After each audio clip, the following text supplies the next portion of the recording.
What kind of stuff has happened in these apartment complexes? It's like Amityville Horror. It's the kind of house they don't build anymore. A relic of a time when the world wasn't in such a hurry, when there was still time for a little charm and elegance.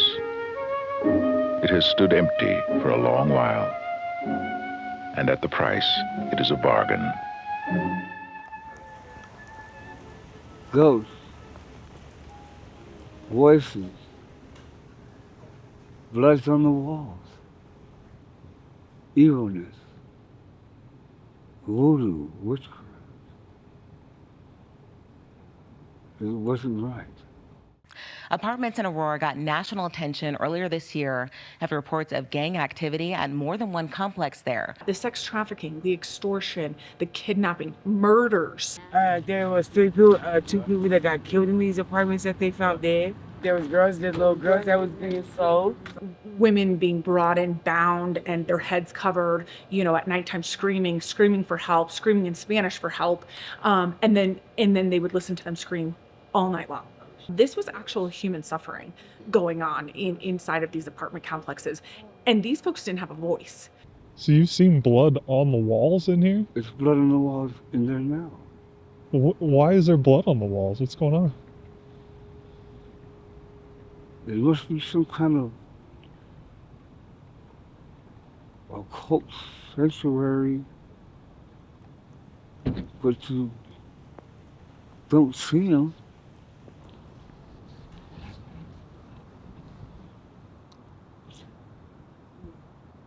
It's like you hear voices in the apartments and no one's there.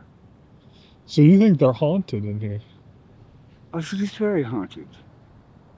I think it's very illness in there. Because if it wasn't illness in there, then this whole apartment building wouldn't be empty.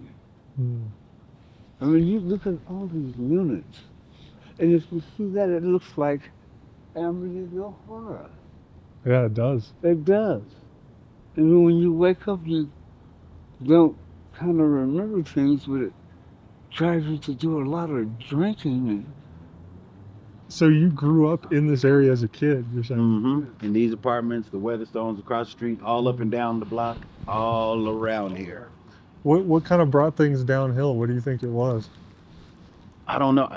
It could have just could have been the gangs, you know what I'm saying? And not even the Venezuelan gangs, just gangs, period. Crips and Bloods. And gang members allegedly stabbed a Whispering Pines resident for refusing to pay rent to the gang. The gang members then allegedly took over vacant apartments. According to the document, moved families into those units and started collecting rent. The law firm says this is a picture of gang members breaking into a vacant apartment so they could move a Venezuelan family in and then collect rent. This is our business plan, one gang member told a housekeeper. If he, the property manager, doesn't like it, we'll fill him with bullets. So I've just designated the group from Venezuela, Tren de Aragua, as a foreign terrorist organization. I mean, in Colorado, they went and other places, they literally take over. They're like me, they're in the real estate business. They take over real estate. But they trashed this area bad. Yeah. But I'm not saying, but they wasn't bad people to me, the ones I knew. You know what I mean? Weren't legal neither. But illegal, you know what I mean? But now when Jesus got done telling me, I didn't know they was sleeping on top of the roof. Yeah. What? They're on. When they brought all them 18 people down them stairs, y'all, that shit shocked the hell out of me. Yeah.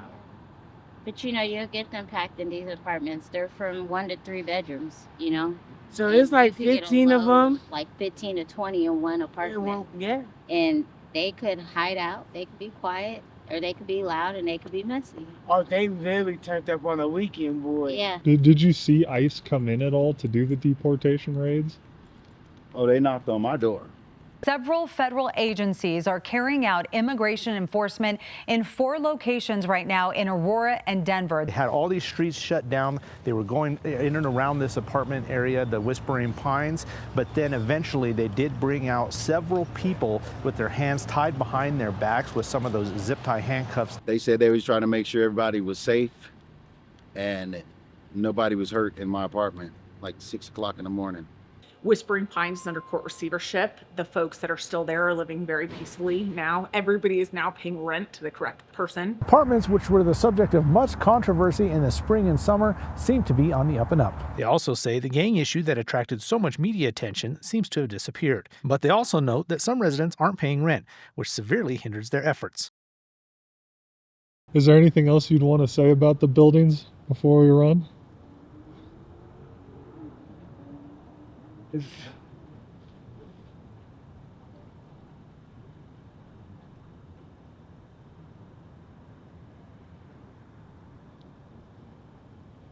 Amityville Horror.